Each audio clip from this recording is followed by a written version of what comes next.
simple community can change over time? Today, we'll take you to Barangay Balyok, a developing community located in Talomo District, Davao City, in the island of Mindanao. This barangay is one of the many local communities that contribute to the growth of Davao City. Barangay Balyok has a population of around 7,000 people, showing how it has steadily grown its rural. In this vlog, we aim to explore the history and development of Barangay Balyok, how it started, how it changed, and what makes it in the community it is today.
Madaya po, I'm Juliana Quinferanto. I'm first year student in Davao Central College and I'm conducting an interview. Good afternoon, everyone.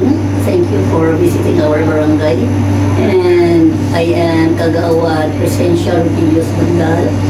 And I am Committee Chair of Education, Committee Chair of Human Rights, Committee Chair of Finance or Appreciation, and at the same time a referral person of Adakada and BCPSC respectively.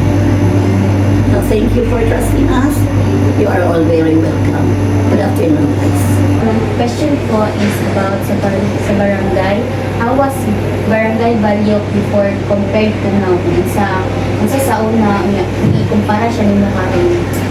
Our barangay this time is very progressive. I think 70% is different before. And about, not just being progressive, still growing until now. And we are one of the most recognized barangay among the 180 barangays we have. And next question po is, what are the major changes or developments in the barangay? Unsa po ang mga development? A lot. Your question, what are the improvements? Yes po, mga major changes or Major changes developments. before. Yes. This is just a very ordinary place. No one recognized us because the way they look barangay before, our barangay before is just like a farm. Wala kang makikita ang roads right now. Because we almost cemented all roads and paths here in our barangay. We have 16 plots and only few has not been cemented until now. So, the next question po is, what tradition or practices are still preserved? We are still facing the old style. For example, the way we discipline our youth, how we try to provide them the best system and disciplining them, showing them good examples that comes from the elder like us.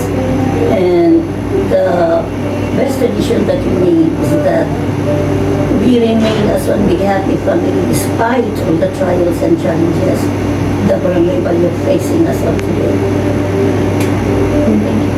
So, our next question po is, what challenges does the barangay experience today? The most worst and biggest challenges that we have is the attitude and character of our colleagues here as barangay officials in our place. They've been treating us as their enemies they are being treating us, underestimated the way they talk, they discuss everything. We're never been appreciated by those persons, the other parties, and that is very worse in our country. We are suffering until now, mentally, emotionally. The last question po is, what do you think is the future of Barangay Balyo? If still the barangay captain that we have remained, the barangay captain, the father of the barangay for the next years, the next days,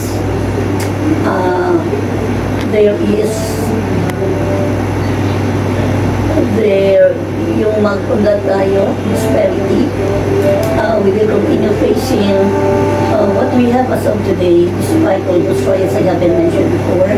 Still we remain our constituents trusting us, believing in us, and we are expecting more that all people, all constituents in our barangay can fully understand what is right, what is best, and benefit to each and everyone.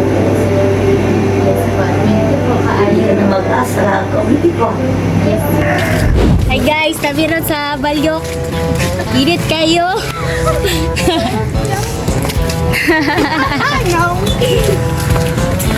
Lagi mo dira na nag You got money, her clothes are kind of funny, her hair is kind of wild and free. Oh, boy, love grows where my rosemary. Kita, may buntag te. Pwede ka na ma-interviewon? Pwede man. Pwede. So, abot ito siya sa kanang sa Balyok, diba? Kung sa mga kanang sa una, sa ang nahitabo, o kadugay nakadrete? Since birth. Since birth, sa dali, ano 41 years nag-direct. 41 ako. Eh, sa dugay na juday ka, te. Char. Dili ka natat. Sa dugay na juday ka dari, ate. So, kanang about sa Balyok, te, is kanang kablokan sa mga history, sa unang, pahitabo, na, So, mga- para mag-share lang kasi mo mga naibalaan sa una ng barangay Balyok ba? Sama sa parehas anang parehas sa kanang ang dalan aron ko ana jud siya. Ana, naging say kapitan diri sa Oo, una. ana, oo. Ang sa akong namatan jud no, ang kapitan jud diri kay aga ay suon sa akong lola. Bali lolo na ko. Ako. Si Kapitan Parba pa to. Human si Pinasas, napad jud may kapitan nga bagaho nga apelyido diri pero wala kay kakailangan pero karon ang kapitan jud namo pa nagapon na siya kanang murag related nagapon namo kay yang asawa ikaw ni Papa si Litarano. Nya, ingay. So, nakoy pangutana natin, unsa ang origin name diri sa barangay? Balyok lang gid siya. Sa una, Balyo ko. Barangay Balyok lang gid. Ang nausab lang gid diha ang amo lang yung eskwelahan kay sa una ang among eskwelahan mag sagol lang gid ang grade 1 and grade 2, 4 o 5 ay 5 o 6 ana na nga pero karon na-improve na nindot ang eskwelahan na pag high school. Nga, paano ko daw sa kanang mga hapon? Kita mo ng balay nga karaan diha. Balay pa gid daw sa hapon. Dagan jud ang mga hapon diri kana kung lula naka-experience pa na siya kanang nagira diri sa mga hapon na gid daw. Parang ilan na daraan. Ginahan sila sa mga hapon sa una. Mga nag-istorya niyo. Kaya wala, ginagawa na kayo. Siyempre, hindi na po dugay na po po. So, nga Wait lang tayo. So, ang katala kasi tinaabay na ibalaan na mga lugar na naay mga history diri sa Balyo ko nga barangay. Ang sa klaseng history. Ang mga sa una, nga katong ano pa mo, sige na may. So, ano tek, napa kayo nabalaan na mga lugar nga naay history diri sa barangay Balyo? Parehas anang kuan diha sa among barangay. Dagan bagi kayo ng mga balay diha na muyo. Nga, gamay ra jud kayo ng barangay hall sa una. Tapos naay ka ng health center, nga, daghan pa kayo mga silingan nga nagpuyo. Gi-relocate na sila mo nang naana na eskwelahan diha karon. Tapos ang kanang gasoline station dira mga balay gyud mo na mga barkada na ko ng mga numuyo diha pang-relocate na sila sa Bapaw kanang sa Bagahay. Bagahay ang adapit nga napad yung mga Ramonina. Basta ang mga namuyo diha naana dito sa Bapaw. Nya mao lang nay gasolinahan, nindot na among barangay hall, nanay high school, nanay elementary. Salamat kayo Teha sa imong pagtambong sa among interview te. Grabe sa pagtambo eh. Mabuhay, Madayaw! Naami diri karon kay para mag-interview sa mga local resident diri sa Balyo.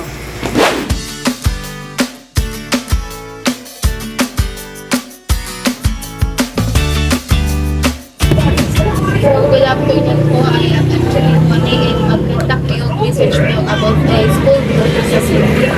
So, my first question is, kung saan barangay Balyok sa unang kumpara kanina? Ang Balyok sa una kay simple ra kayo ang Balyok, gamay pa sa nga mga communities. I-compare mo karon nag-unlad na ganyan na ang barangay Balyok. Pati ang police station, schools, ang sa sunod sa barangay Balyok, number 1 nag-improve elementary, Balyok Elementary, Solidad o Balyok Police Station, as well as ang tungod sa kapitan, nag-improve ang tanan kanala. So, my next question po is, what are the major changes or developments in the barangay po? Mga developments sa barangay. Ang development sa barangay kay also siya akong iingon nga nag-develop na, nag-upgrade ang Solidad. Kaya ang Solidad sa una, gamay lang na siya nga classrooms. Sa karon, daghan na siya nga building nga classrooms. So, daghan na po siya yung mga senior high. Tapos, sa barangay elementary, Balyok Elementary School, dati, puro lang ka building. Tapos, tagtuhan lang sa rooms. Sa karon, daghan na. Dati ito, 100 lang sa estudyante. Karon, abot na siya 500 plus. Katunok po nga question is, unsa ang mga challenges sa mga barangay nga na-experience nila sa barangay karon na? Nagka-challenges ang na-experience ang barangay. Sama sa mga bashers na wala kaangay sa pamumuno sa kapitan. Sama sa mga illegal drugs. Sama sa mga tao nga wala na kauyon sa ilahang palibot. So, question number 4 po is, what traditions or practices are still preserved? Tradisyon, siguro sa tradisyon as well as ginaano sa barangay nga same lang sa una hanggang karon nga dili magka sa tradisyon dili mapawatang-watang ang mga estudyante, ang mga kabataan na ma-remain as is. Thank you po. So, akong last question po is, what do you think is the future of Barangay Balyok po? Say, future sa Barangay Balyok. Very good to kayo ang future sa Barangay Balyok kay sa karon grabe ang improvement. Mga barangay officials very active. Ano sila cleaning the streets. Tapos nag-improve sila unsa ang mas maayos sa community na kinakaroon na ang pabalyo na makapalit sa laging day sa 21 pa to siya 1,000, more than 1,002 o 1,500 lumulupyo sa balyo ang nakapalit sa bugas at pag-cleansing. Kung parali mo sa laing barangay, wala pa sila.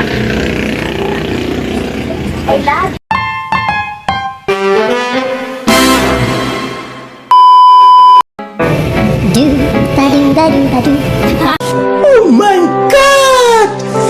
Wow! Stop it. Get some help. Today we will take you to the barangay started today.